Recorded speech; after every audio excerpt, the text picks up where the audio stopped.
Bueno, lehenik eta behin goizan aipatu moduan eskerrak ematea jende guztiari gaurko egun honetan parte hartzeagatik.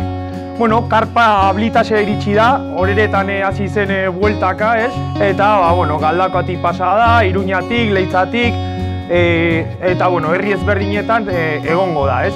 Komunikabideetan gaude, ikastoetan gaude, euskaltegietan gaude, herrietan gaude, baina jendearekin, jendartean ere gaude, ezta? Orduan, gaurkoa, hirugarren eguna dugu, ostegunean hasi genuen erraldoi honetan. Ostegunean, Bianako, Tuterako eta Lodosako aurrak etorri zien hona, pixka porrotxekin batera egin genuen saio ezberdinak egin genituen.